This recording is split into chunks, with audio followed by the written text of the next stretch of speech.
Here we are, another day in quarantine, and tonight for dinner I'm going to be making a whole roasted chicken with potatoes. I'm going to be using a recipe from this cookbook here by Nadine Levy Redzepi. It's called Downtime, Deliciousness at Home, and it came out in 2017. For the past couple of years, this has been a staple on my shelf. With the rest of my cookbooks, I reach for it quite often. She has some really solid recipes in here that I love. So let's get started. What I love about this recipe is it requires very few ingredients. There's about 7 for the entire recipe, so it's affordable and it will feed a lot of people. Or if there's only 2 of you self-isolating in one home, it will be a meal that can carry into the next day. You'll eat some of the chicken, most of the potatoes. The next day, you can use the chicken in a salad, you can use it in tacos, you could use it in a soup, a burrito, anything you want. Also, what I'm going to be doing with this chicken is I'm going to save the bones, I'll roast them off, and I'll make a little bit of a stock. So you really can utilize this whole chicken, and it's nutritious and will fill you up. And it's rainy here in Oregon right now, so it's just a comforting meal that will make you feel great. So the ingredients that you'll need for this recipe are 12 cloves of garlic, about 28 ounces of petite potatoes. These are petite fingerlings.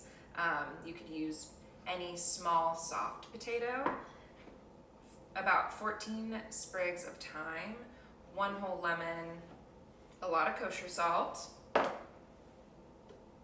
olive oil, and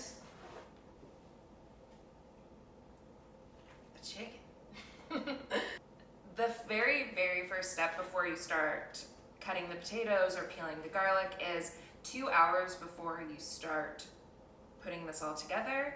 You want to take your chicken out of the refrigerator, pat it dry with paper towels, and leave it at room temperature. This is absolutely key for this recipe. I know a lot of people are going to think that it's unsanitary. It is not.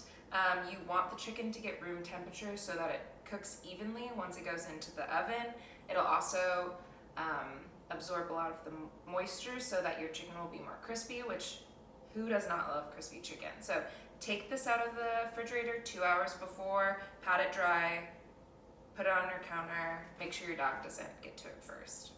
So first I'm going to peel the garlic. I'm going to take all of the skin off of it, so it's just the clove of garlic, and I'm going to crush it with the flat side of my knife.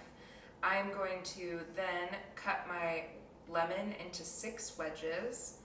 I am going to drizzle olive oil on the outside and the inside of the chicken, and then salt both inside and out. Do not be shy when seasoning this chicken. I kind of massage that salt into the chicken so it really gets in there. Next, I'm going to take garlic, thyme, and our lemon wedges and stuff them into the cavity of the chicken. Next, I'm going to cut my fingerling potatoes in half and season them. So I'm going to take the potato and cut it horizontally, place it in a separate bowl, and then I'm going to season it with olive oil and salt, and then I'm going to arrange the potatoes around the chicken that I've now placed into a large pan like so. The last step before putting the chicken in the oven is going to be placing our seasoned potatoes around the chicken. They're all going to get roasted together.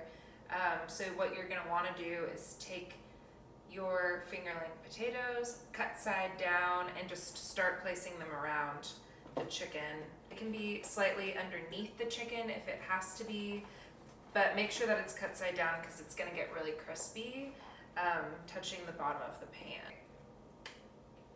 Once we've arranged the seasoned potatoes around our chicken, like so, we will place this all into a preheated oven that's set at 350 degrees Fahrenheit for an hour and 25 minutes, uncovered, throw it in, and then after an hour and 25 minutes, you're going to crank the heat up to 425 and leave it in for about 20 to 30 more minutes after taking the temperature of the chicken. So having the chicken cooking for an hour and 25 minutes at 350 degrees is going to slowly roast the chicken, then cranking it up to 425 degrees for 20 to 30 minutes is really going to crisp the outside.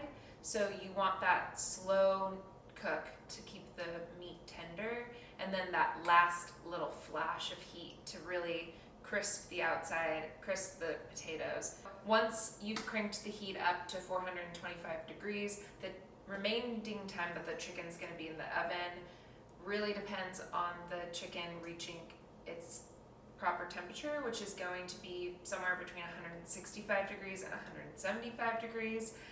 So you're going to want something like this to temp your chicken, but you definitely don't want it to go over 175 degrees or it's going to start drying out. So just find somewhere in between there, and once it's reached that, pull it out. This beautiful bird has been in the oven for 2 hours pretty much, and it looks perfect. It looks great. It is perfectly golden brown. The potatoes are swimming in this fat from the chicken, and I can only imagine that it's going to be so delicious, and I am very hungry. Yeah, eat chicken.